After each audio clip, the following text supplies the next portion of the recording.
I love you. मेरे channel को subscribe करें, thank you very much. Comments करते हैं, थैंक यू वेरी मच। और अगर ये वीडियो शेयर करते हैं दोस्तों के साथ, then again thank you very much. शुक्रिया अदा कर सकता हूँ, मेरे पास और की है। आप अल्लाह ताला आपको अपनी हिफ्ज़ मान में रखे। अडयाला के बाहर आज जो कुछ भी हुआ वो एक अफसोसनाक एक सीन है,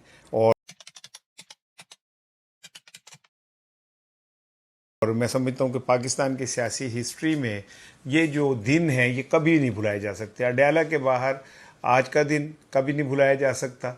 और दूसरी बात ये कि पीटीआई के आज बहुत सारे चेहरे भी बेनकाब हुए। मैंने आपको कल अपने उसमें कहा था कि क्या कहते हैं, आप देखिएगा कि आज का दिन जो है वो बड़ा इम्पोर्टेंट होगा, और वो अडयाला इमरान खान के अलावा सीएम केपीके के हवाले से बड़ा इंपॉर्टेंट होगा। ये मेरा आज का बड़ा अहम टॉपिक है। और उसके अलावा आज मैं जो दो इम्पॉर्टेंट चीज़ें, स्कूल का तो आपको पता है कि छुट्टियां जड़ियाँ ने पाकिस्तान के गरीब आवाम के गले में पड़ गई हैं वो छुट्टियां। और आप अंदाज़ा करें कि एक तरफ 2.25 करोड़ बच्चे हैं जो अब बाहर हैं स्कूलों से, दूसरी जानिब जो बच्चे स्कूल जाने जोगे हैं उनकी ज़िंदगी कितनी अजाब कर दी है इस हुकूमत ने, वो आप नहीं सोच सकते। और तीसरी बात, इसी में मैं आपको आज बड़ी एक दिलचस्प चीज़ शेयर करूंगा कि जो अरकान असम्बली और पार्लियामेंट और सेनेटर्स हैं, उन्होंने अपने बच्चों के लिए पार्लियामेंट से क्या चीज़ मंजूर करवाई है। इस्तिस्ना तो कोई इस्तिस्ना मांग रहा है, कोई कुछ मांग रहा है, कोई तनख्वाहें बढ़ा रहा है। उन्होंने कहा हमारे बच्चों के लिए पार्लियामेंट में कभी भी कोई बात नहीं, लो वो भी मनवा लिया। दो बड़ी इंपॉर्टेंट चीज़ें हैं। लेकिन इससे पहले कराची की एक खबर आपसे शेयर करूं। कराची में एक औरत गिरफ्तार हुई है मनशियात बेचती हुई। ये खातून से 15 किलो आइस बरामद हुई है। अभी ये नहीं बात कि जी मैंने आपको ये असल चीज़ में भी आ रहा हूँ, और मैं फिर उस पर आप सुन के हैरान हो जाएंगे कि इस खातून को जब अदालत में पेश किया गया तो आप वो वीडियो देखें। उसने एक टी शर्ट सी और बड़ी ज़बरदस्त किस्म की पैंट पहन रखी है, और मुंह पे स्कार्फ लगाया हुआ है, गॉगल्स लगाई हुई हैं, और उसके हथकड़ी कोई नहीं है। 15 किलो इससे हीरोइन बरामद हुई है, और इसको पुलिस ने गिरफ्तार नहीं किया, इसको हसास इदारों ने गिरफ्तार किया उनकी ट्रैकिंग से कि कराची में एक इस खातून के जेर इंतजाम, इसके ऊपर भी कुछ लोग होंगे, अरकान पार्लियामेंट, मिनिस्टर्स, ब्यूरोक्रेट बहुत बड़े, तालिब इल्म बहुत बड़े, सनतकार, ये सब उसके क्लाइंट थे। और ये खातून ने अपनी एक लेबॉर्ट्री बनाई हुई थी जहाँ ये सारी चीज़ें इकट्ठी करके वो इनको मुख्तलिफ केमिकल्स और पता नहीं मिला मिलू के करती थी। 40 से 50 लोग इसके नीचे काम कर रहे थे। नाम है इस खातून का जनाब अनमोल उर्फ पिंकी। पिंकी साहिबा जब गिरफ्तार हुई तो कराची में एक रोला पड़ गया, एक जनाब शोर मच गया कि पिंकी साहिबा गिरफ्तार हो गई। और उसके बाद पिंकी साहिबा को के लिए अहकामात यह है कि एदिल आँख चुक के किसी ने नहीं देखना। उसके बाद वो मुलजिमा जो है जिसके क्लाइंट मैंने आपको बताया, senior politicians, senior bureaucracy, senior अमीर तरीन सनतकार, स्टूडेंट्स, अमीर घरानों के बच्चे, एक फ़ोन का रोला पड़ गया। और जनाब अली फिर ये खातून, ना इसे हथकड़ी लगी हुई थी, ना इसे कोई पूछने वाला था। एक पुलिस वाला उसके पीछे पीछे ऐसे भाग रहा था जैसे कि ये खातून वर्ल्ड कप जीत के आई है, उसे वो लाना लेना। और उसके बाद जनाब अली आपको अल्लाह खैर सला, आईजी साहब ने इस पे लिया है एक्शन। मैनू लगता है आईजी साहब ही ना फारग हो जाए कि आपकी जुर्रत कैसे हुई कि आपने जनाब उस खातून की तब अख चुक के भी देखा, आपने ये हिम्मत कैसे कर ली। आज है 12 मई 2007 को एक बड़ा तकलीफ दे वाक़या पाकिस्तान की हिस्ट्री में हुआ। आज दो वाक़यात हो गए, एक अडयाला वाला और एक ये 12 मई वाला। 2007 में जब उस वक्त के चीफ जस्टिस साहब जो थे चौधरी इफ्तिखार साहब कराची पहुंचे थे, तो वहाँ पे दुनिया ने देखा था, मैंने भी अपनी आंखों से देखा था। मैंने अपनी पूरी ज़िंदगी में, अपनी पूरी सहाफ़ती लाइफ में इतना बर्बरियत वाला दिन नहीं देखा था, जिसमें कराची के सड़कों पे ऐसा लग रहा था कि जैसे ये कराची नहीं है, जैसे ये कोई इंडियन मूवी है जिसके अंदर दो अंडरवर्ल्ड के ग्रुप आपस में लड़ रहे हैं। और फिर हमारे मीडिया ने इंतहाई मेच्योरिटी का मुजाहरा करते हुए मैं तो हैरान हो गया अपने उस माइंड सेट पे मीडिया के, जिसमें उन्होंने उसको कई चैनल ने लाइव दिखाया है। मैं आज तक वो लम्हा नहीं भूल रहा जिसमें एक पाकिस्तान के बड़े चैनल ने वो वीडियो दिखाई जिसमें एक एम्बुलेंस का ड्राइवर अंदर तड़प रहा था, उसे गोलियां मार दी गई थी और वो आखिरी सांस ले रहा था, और हमने वो लाइव दिखा दिया था।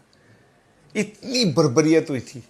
और अब आप सुन लें, उस 12 मई के बाद उसी शाम को एक जगह गुजरात में शायद जलसा था, तो उस वक्त का जो डिक्टेटर था, उस वक्त का जो मार्शल एडमिनिस्ट्रेटर था परवेज मुशर्रफ, उसने जलसे में उस पर नदामत, दुख का इजहार करने के बजाय मुक्का लड़ाते हुए कहा कि हमसे जो टकराएगा हम जानते हैं कि हम उसके साथ क्या करेंगे।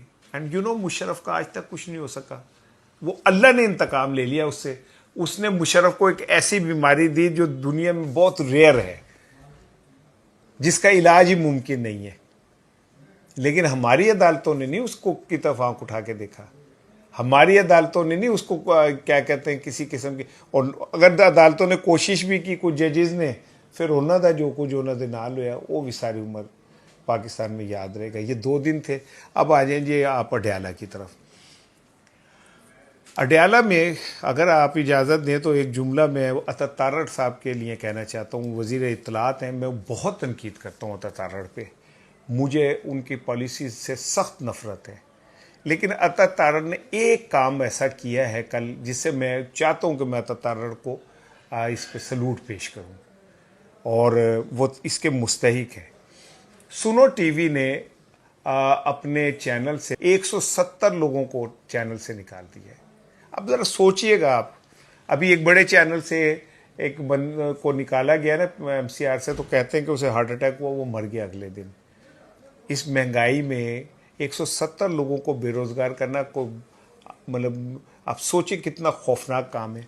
अता तारड़ साहब ने यह किया कि उन्होंने PID को हिदायत कर दी कि सुनो के इश्तहारात बंद कर दें, अनटिल अनलेस वो उन सब के वाजिबात नहीं अदा कर देता। नहीं अता साहब, आपकी तारीफ अगर मैं आज कर ही रहा हूँ तो ज़रा थोड़ा और आगे बढ़ो।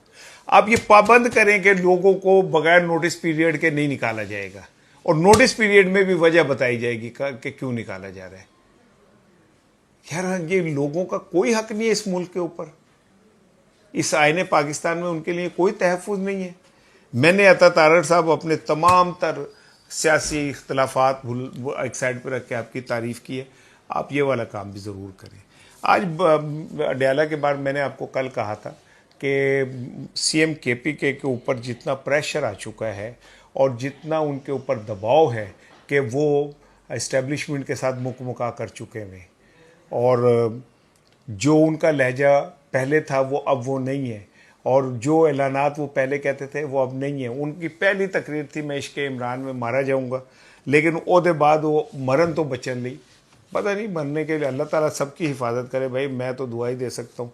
लेकिन उसके बाद उन्होंने इतना तारीखी यू टर्न लिया, और वो यू टर्न इसलिए कि गंडापुर फिर कहीं ना कहीं कोई थोड़ी सी छोटी सी मौसीकी ज़रूर कर देता था, इन्होंने वो मौसीकी भी बंद कर दी।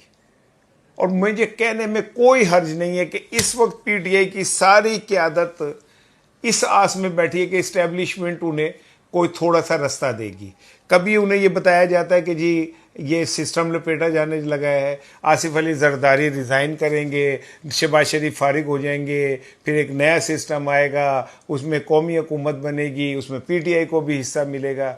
अब और एक मैं आपको बात बताऊं, कहा यह जा रहा है कि जो असीर PTI की लीडरशिप है उन्हें एक एक करके जेल से निकाला जाएगा और हॉस्पिटल भेजा जाएगा, और ये हॉस्पिटल एडमिट होने के बाद इन्हें को सांस मिलेगा। उसके बाद माइनस इमरान खान PTI पे काम हो रहा है।